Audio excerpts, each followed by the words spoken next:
வீட்டில் இருக்க எல்லாருமே அரசியை தேடிட்டு இருக்காங்க. கதிர் எல்லாருமே யோசிக்கிறாங்க. கண்டிப்பாக அவனோட வேலையாக தான் இருக்கும். அந்த குமார் தான் ஏதோ பண்ணியிருக்கான் அப்படின்னு சொல்லிட்டு எல்லாருமே சேர்ந்து தேடிக்கிட்டு போகிறாங்க.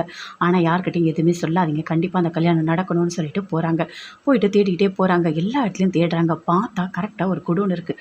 அங்கே போய் நம்ம பார்க்கலாம். இங்கே தான் ஏதாவது இருக்க சான்ஸ் இருக்குது அப்படின்னு சொல்லிட்டு அப்படி ஒளிஞ்சு ஒளிஞ்சு போகிறாங்க. பார்த்தா அங்கே குமார் எல்லாருமே சேர்ந்து இருக்காங்க. ஐயோ, இங்கே தான் இருக்கான், எல்லாமே இவன் தான் பண்ணியிருக்கான் அப்படின்னு சொல்லிட்டு அமைதியாக இருக்காங்க. எதுவுமே பேசவே இல்லை.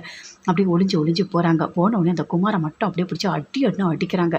அடிச்சுட்டு அங்கே இருக்க எல்லாரையுமே அடிக்கிறாங்க. அடிச்சுட்டு அப்படியே வராங்க. வந்துட்டு அங்கே கயிறு எல்லாத்தையுமே கழட்டுறாங்க. அண்ணா அண்ணா அப்படின்னு அரசி அப்படியே கத்துறாங்க. அப்படியே அரசியை கூட்டிகிட்டு வராங்க. வந்த உடனே வா வீட்டுக்கு வா போகலாம், எதுவும் வந்தாலும் வீட்டில் போய் பேசிக்கலாம் வா அப்படின்னு சொல்லிட்டு கூட்டிகிட்டு போகிறாரு. அங்கேயே குமார் கீழேயே கிடக்கிறாரு. அப்படியே கூட்டிகிட்டு போகிறாங்க. போன உடனே வீட்டில் கொண்டு போய் விடுறாங்க. எல்லாருமே ரொம்ப சந்தோஷப்படுறாங்க. என்ன அரசி நீ வந்துட்டியா, என்னம்மா நடந்தது அப்படின்னு சொல்லிட்டு.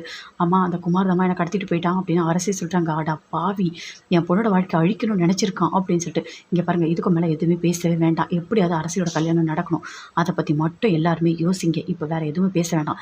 அதுக்கப்புறம் அவனை என்ன பண்ணலான்னு யோசிக்கலாம் அப்படின்னு சொல்லிட்டு எல்லாருமே சேர்ந்து பேசுகிறாங்க. அரசியும் சரி வாமா போகலாம் அப்படின்னு சொல்லிட்டு கோமதி எல்லாருமே சேர்ந்து கல்யாணம் நல்லபடியாக நடக்கணும்னு சொல்லிட்டு அரசிக்கு கல்யாணம் பண்ணணும் எல்லா ஏற்பாடும் பண்ணுறாங்க.